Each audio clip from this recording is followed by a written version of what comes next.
Hello students, welcome to my YouTube channel learning at home. आज हम लोग पढ़ने वाले हैं क्लास 6 में साइंस का चैप्टर नंबर 2 जो है भोजन के घटक। ठीक है, अगर आपने चैप्टर नंबर 1 नहीं देखा है तो मैं उसका लिंक डिस्क्रिप्शन में डाल दूँगी, तो आप लोग जाके उसको देख लीजिएगा। ठीक है, चलिए स्टार्ट करते हैं। चैप्टर नंबर 2 हमारा भोजन के घटक। ठीक है, तो क्या कह रहा है ये भोजन के घटक क्या होते हैं? जो भी भोजन हम करते हैं, है ना, जो भी खाते हैं, जैसे मान लीजिए दाल हुआ, रोटी, चपाती, कोई भी सब्ज़ी, है ना, चावल हुआ, सांभर हुआ। ये देखिए, ये चित्र में दिख रहा है, ये रोटी, दाल, सब्ज़ी रखा हुआ है। तो इन सब में क्या क्या पाया जाता है ना, क्या इनके घटक होते हैं जो हमारे शरीर के लिए बहुत फ़ायदेमंद होते हैं, है ना। तो इन सब के बारे में आज हम लोग जानते हैं। ठीक है, चलिए स्टार्ट करते हैं। चलिए, ये चित्र दिख रहा है जिसमें रोटी है, दाल है, सब्ज़ी है। तो हम लोग जानते हैं कि हम लोग जो भी भोजन खाते हैं वो भोजन हमारे शरीर के लिए बहुत ज़रूरी होता है कि हमारा शरीर ग्रो करे, है ना, वृद्धि करे, और हमें कई बीमारियों से बचाता है ना। तो ये आखिर ये घटक होते क्या है, कौन कौन से घटक होते हैं? ठीक है, तो क्या क्या होता है, जैसे देखिए आमतौर पर क्या होता है कि हम लोग जो भोजन करते हैं, कभी कभी जल्दीबाजी में थोड़ा बहुत कुछ खा लिया, लेट हो रहा है, देर हो रही है ना, या फिर कभी हम लोग कभी ट्रैवल करते हैं, रास्ते में यात्रा करते हैं, तो जो भी मिला वो खा लिया, है ना। इस तरीके से हम लोग प्रॉपर भोजन नहीं करते हैं जो हम लोग को करना चाहिए। तो उससे क्या होता है कि धीरे धीरे अगर ये चीज़ें आप लंबे समय तक अगर करेंगे, अपनी डाइट, अपना आहार अच्छे से नहीं लेंगे, ठीक है, तो आपको आगे चल के कुछ ना कुछ बीमारियां भी हो सकती हैं, कुछ ना कुछ आपके शरीर में कमज़ोरी भी आ सकती है। तो इसलिए ये सारी चीज़ें ज़रूरी होती हैं। ठीक है, तो चलिए यहाँ पे देखिए, ये एक सरणी बनी है,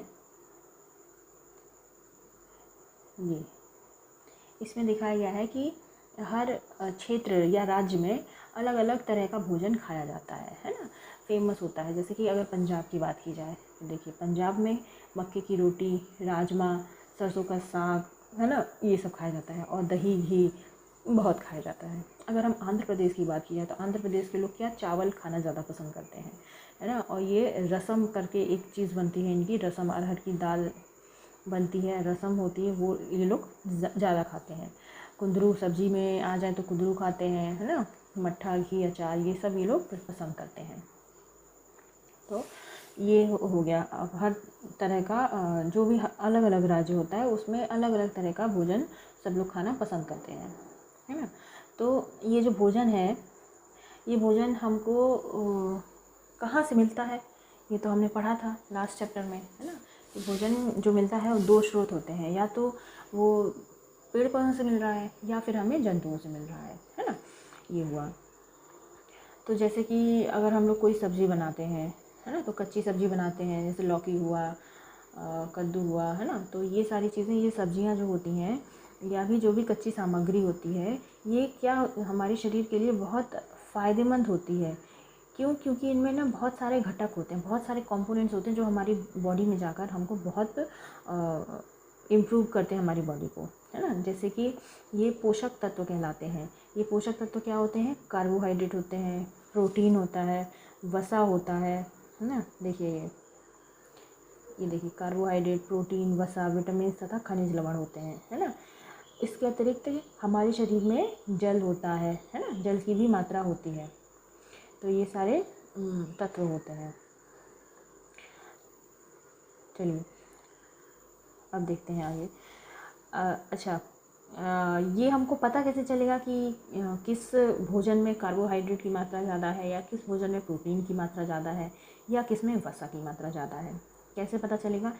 ये तो अगर हम लेबोरेटरी में जाएंगे, प्रयोगशाला में जाकर हम परीक्षण करेंगे तभी पता चलेगा, है ना। तो यहाँ पे कुछ परीक्षण दिए हुए हैं, जैसे कि ये देखिए, आगे दिखाते हैं। ये देखिए, ये चित्र दिख रहा है, इसमें लोग परीक्षण कर रहे हैं, ये दोनों स्टूडेंट्स हैं, ये परीक्षण कर रहे हैं। तो क्या परीक्षण कर रहे हैं ये? जैसे कि अगर हम बात करें,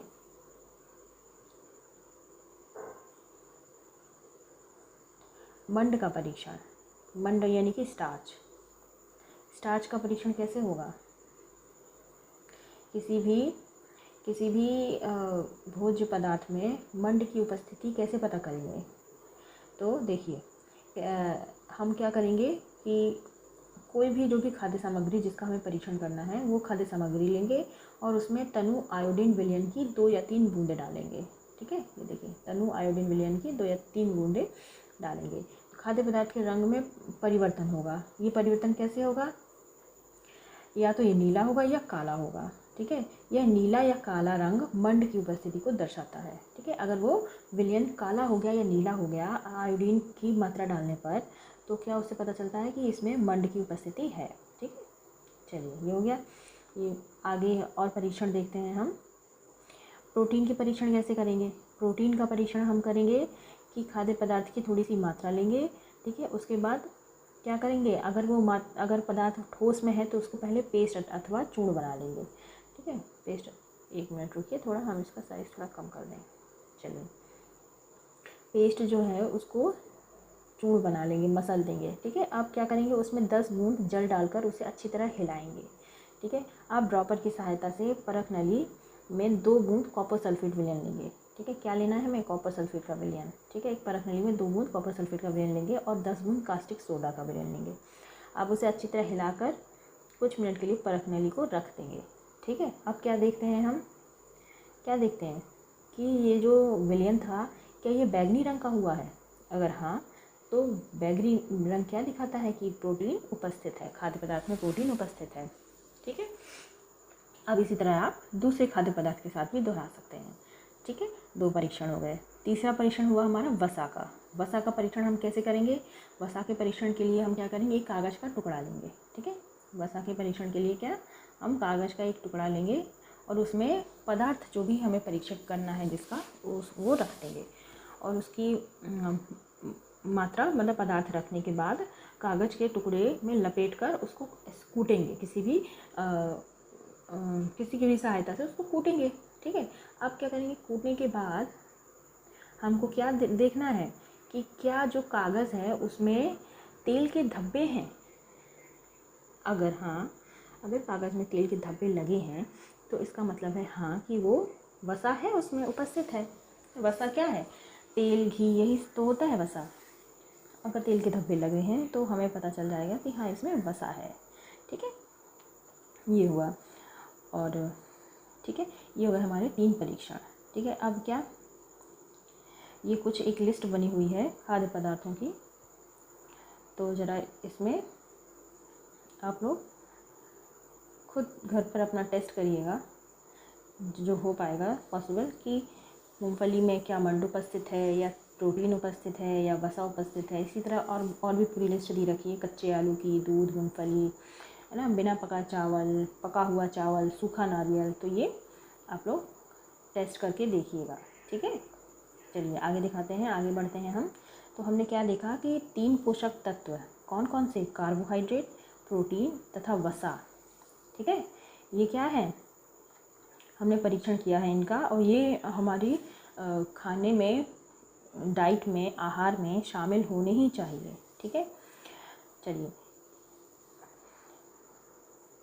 विटामिन तथा खनिज लवण जैसे अन्य पोषक तत्व भी हमारे खाद्य पदार्थों में उपस्थित रहते हैं। ठीक है, विटामिन भी हमारे लिए बहुत ज़रूरी है, हमारी बॉडी में विटामिन होना बहुत ज़रूरी है। ठीक है, इन सभी पोषक तत्वों की हमें क्यों आवश्यकता होती है? विटामिन, खनिज लवण, इनकी आवश्यकता क्यों होती है? विभिन्न रोगों से लड़ने से बचाने के लिए। ठीक है, और हमारे शरीर में वृद्धि लाने के लिए। ठीक है, अब चलिए ये देखिए कुछ सोर्सेज दिए हुए हैं। ये देखिए, मैं थोड़ा सा जूम कर देती हूँ। ये कार्बोहाइड्रेट के कुछ स्रोत दिए हैं। कार्बोहाइड्रेट के स्रोत क्या हैं? ये देखिए, बाजरा ना, मक्का है, चावल है, गेहूँ है, अगर शकरकंदी है, इधर आलू है ना, गन्ना है, और फलों में क्या है? पपीता, तरबूज, आम। ये सब क्या है? कार्बोहाइड्रेट के स्रोत हैं। ये सब खाएंगे हम तो हमको कार्बोहाइड्रेट मिलेगा। अब नीचे देखिए वसा के स्रोत दिए होंगे। ठीक है, ये वसा के स्रोत हैं, जैसे कि मूंगफली, ये नट्स यानी कि बादाम हुआ ना, काजू हुआ, तिल है, सोयाबीन का तेल है, नारियल का तेल है, सरसों का तेल, सूरजमुखी का तेल, ये सब क्या है? वसा है। और ये वसा के क्या पादप स्रोत हैं, ठीक है। ये हमें पेड़ पौधे से मिलते हैं ये स्रोत। और एक और स्रोत होता है वसा का जंतु स्रोत, ठीक है, जो कि ये है, देखिए ये है जंतु स्रोत। इसमें क्या आता है, मछली आती है, मछली हो गई, अंडे हो गए ना, मक्खन, दूध, घी, मांस, ये सब क्या है, क्रीम, ये सब क्या है, जंतु स्रोत है। घी, दूध, मक्खन, ये सब जंतु से मिलता है हमें, ठीक है। तो ये जंतु स्रोत हो गया। चलिए ये हो गया। अब आगे बढ़ते हैं। आगे देखिए, ये है प्रोटीन के स्रोत दिए हैं। प्रोटीन के स्रोत क्या होते हैं, मटर, अनाज, जो जितने भी होते हैं ना, चना, मूंग, दाल, सोयाबीन, राजमा, ये सब क्या है, प्रोटीन के स्रोत हैं, ठीक है। प्रोटीन के स्रोत के साथ साथ ये देखिए अगला है एक ये प्रोटीन के जंतु स्रोत हैं। जंतु स्रोत में क्या क्या आता है, मांस आता है, मछली आता है, पनीर आता है, अंडे, दूध, ये सब प्रोटीन है। हमें दूध से प्रोटीन मिलता है, मछली से भी प्रोटीन मिलता है, वसा भी मिलता है, साथ साथ में प्रोटीन भी मिलता है, ठीक है। तो अगर हम कोई एक चीज़ खाएं, प्रोटीन, जैसे अंडा हमने खाया तो हमें प्रोटीन भी मिलेगा और साथ साथ हमें वसा भी मिलेगा, ठीक है। अब चलिए आगे बढ़ते हैं। ये प्रोटीन के स्रोत हो गए कुछ। अब प्रोटीन की आवश्यकता शरीर की वृद्धि तथा स्वस्थ रहने के लिए होती है। प्रोटीन युक्त भोजन को प्रायः शरीर वर्धक भोजन कहा जाता है। प्रोटीन भोजन को क्या कहते हैं, जो भी प्रोटीन युक्त भोजन होगा हम उसको शरीर वर्धक भोजन करते हैं, क्योंकि वो हमारे शरीर की वृद्धि करने में मदद करता है, ठीक है। विटामिन रोगों से हमारे शरीर की रक्षा करते हैं। विटामिन हमारी आँखों, अस्थियों, दांत, मसूड़ों को स्वस्थ रखने के लिए सहायता करते हैं, ठीक है। विटामिन कई प्रकार के होते हैं, जैसे vitamin A, vitamin B, vitamin C, vitamin D, vitamin A और विटामिन के, ठीक है। विटामिन का एक समूह जिसे विटामिन बी कॉम्प्लेक्स भी कहते हैं, ठीक है। ये हमारे शरीर के सभी प्रकार के विटामिन जो होते हैं, ये क्या है, इनकी हमें अल्प मात्रा में आवश्यकता पड़ती है, ठीक है। अब विटामिन ए की आवश्यकता क्यों पड़ती है, क्योंकि विटामिन ए जो है वो हमारी त्वचा और आँखों को स्वस्थ रखता है, ठीक है, त्वचा और आँखों को स्वस्थ रखता है। अब विटामिन सी क्या करता है, बहुत से रोगों से लड़ने में मदद करता है, ठीक है। अगर बीमारी थोड़ा बहुत कुछ बैक्टीरिया वगैरह आपके शरीर में आ गए हैं तो आप विटामिन सी का सेवन करें तो वो दूर हो जाएंगे, क्योंकि विटामिन सी क्या करता है, हम शरीर को रोगों से बचाने में मदद करता है, ठीक है। विटामिन डी क्या करता है, हमारी अस्थियों और दांतों के लिए कैल्शियम का उपयोग करने से हमारे दांत और शरीर, मतलब दांत जो होते हैं वो मजबूत होते हैं, अस्थियां मजबूत होती हैं। तो ये विटामिन डी हमारी अस्थियों और दांतों की सुरक्षा करता है, ठीक है। चलिए आगे देखते हैं। ये आयोडीन के कुछ स्रोत हैं, ठीक है। आयोडीन के क्या स्रोत हैं, अदरक हुआ, पालक हुआ, है ना, मांस, मछली हुआ, ये सब आयोडीन के स्रोत हैं। फास्फोरस के कुछ स्रोत हैं, जैसे कि ये दूध, केला, ये कुछ अनाज हैं, ये फास्फोरस के स्रोत हैं। और लोहा जो तत्व होता है वो भी हमारे शरीर के लिए बहुत ज़रूरी होता है, ठीक है, क्योंकि हमारे ब्लड में लोह पाया जाता है। तो हम पालक खाएंगे, है ना, कहते हैं ना कोई पालक खाओ, फल खाओ, सब खून बढ़ता है ना, तो इसलिए कैल्शियम के स्रोत दूध हुआ, अंडा हुआ, ये सब कैल्शियम के स्रोत हो गए, ठीक है। अच्छा, अब एक चीज़ और है, जो सूर्य होता है हमारा, सूरज, उससे हमें क्या विटामिन डी मिलता है। सूर्य की अगर हम कई दिनों तक सूर्य के प्रकाश से वंचित रह जाएंगे तो हमारे शरीर में कई तरह की कमियां नज़र आएंगी, ठीक है। तो जो विटामिन डी का एक अच्छा स्रोत माना गया है सूर्य, ठीक है। तो हमें थोड़ी बहुत धूप भी खानी चाहिए, खाना खाने के साथ साथ धूप भी खाओ, ठीक है। चलो आगे बढ़ते हैं। ये सब हो गया, ये सब क्या है, भोजन के घटक हैं, ठीक है। ये हमारे बॉडी में जाके हमारी बॉडी को फिट रखते हैं।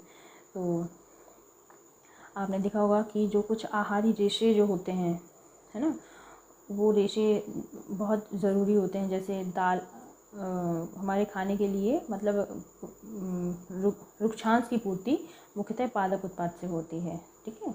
रुक्षांश के मुख्य स्रोत क्या हैं, साबुत खाद्यान्न, दाल, आलू, ताज़े फल और सब्जियां, ठीक है। रूक्षांश क्या होता है? हमारे शरीर को कई पोषक तत्व प्रदान करता है ना।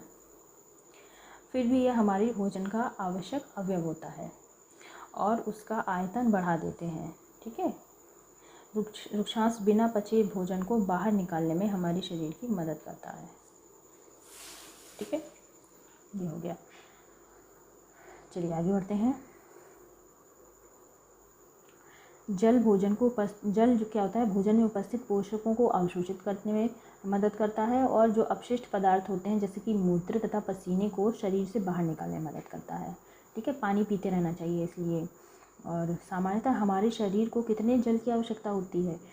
वह हमें उन वस्तुओं से प्राप्त होता है जिन्हें हम द्रव रूप में लेते हैं, ठीक है, जैसे कि जल हुआ, दूध हुआ, चाय आदि। इसके अतिरिक्त हम जो भी भोजन पकाते हैं उनमें पानी का प्रयोग किया जाता है, तो उससे भी हमें मिलता है जल, ठीक है।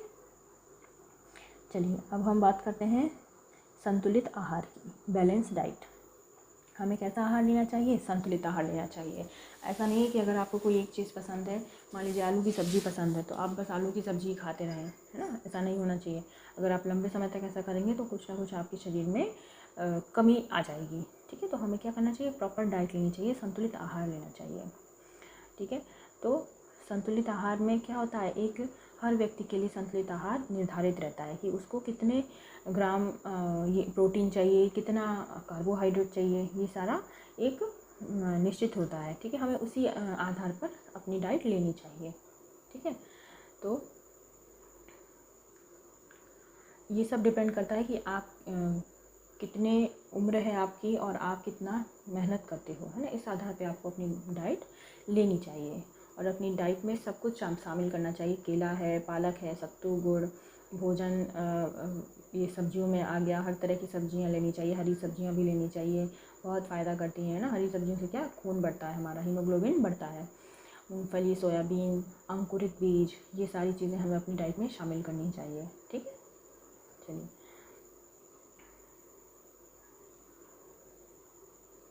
आगे बढ़ते हैं। अब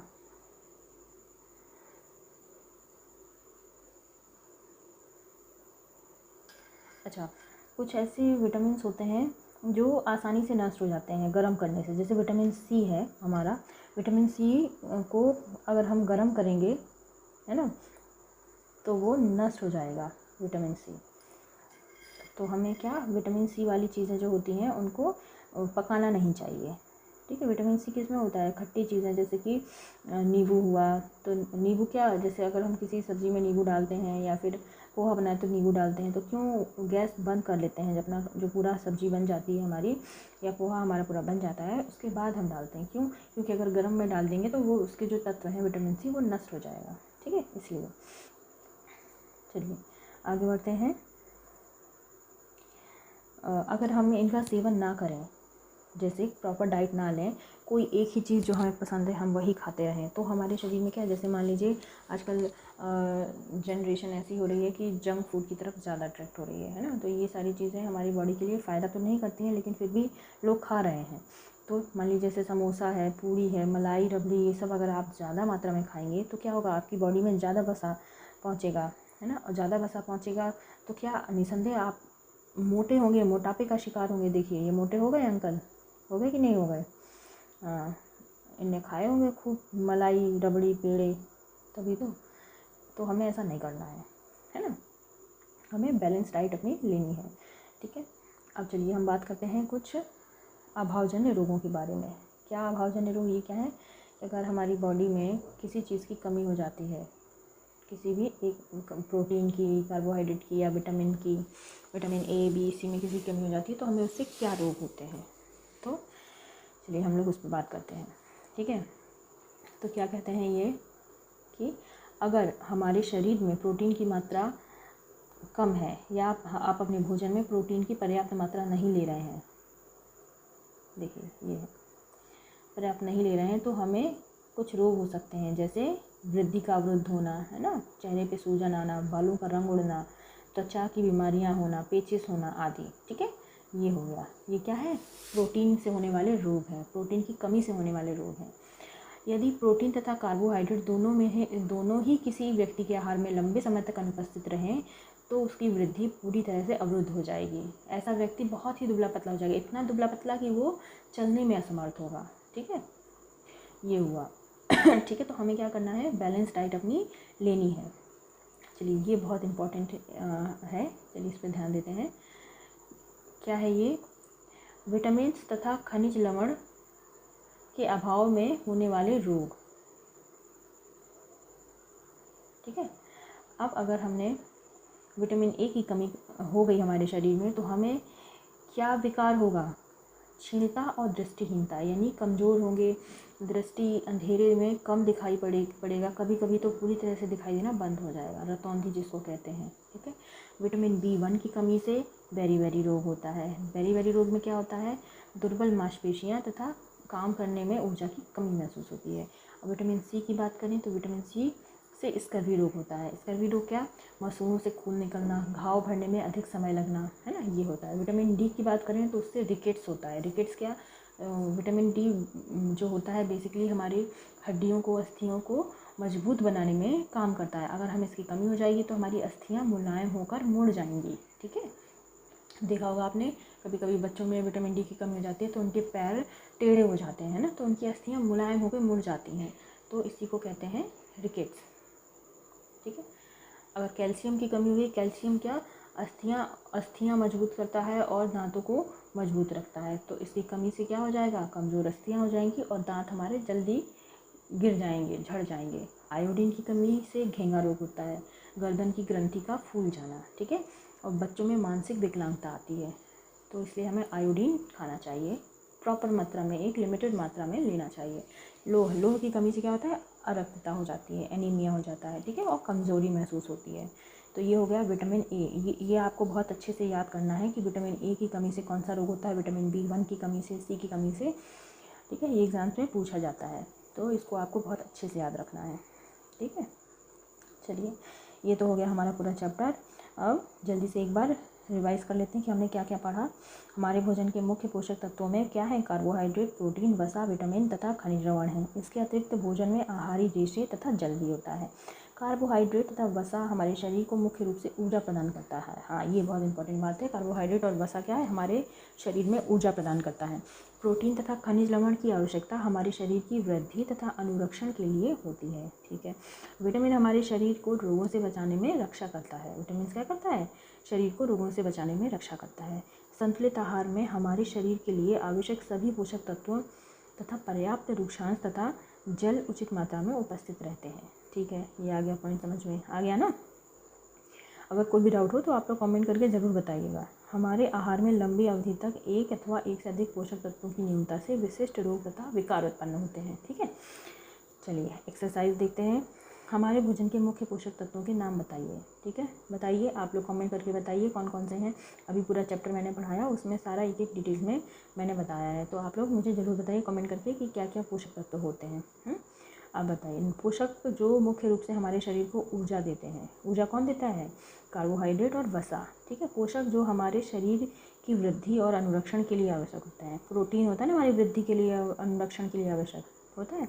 अच्छा, ठीक है, अब देखते हैं वह विटामिन जो हमारी अच्छी दृष्टि के लिए आवश्यक होता है।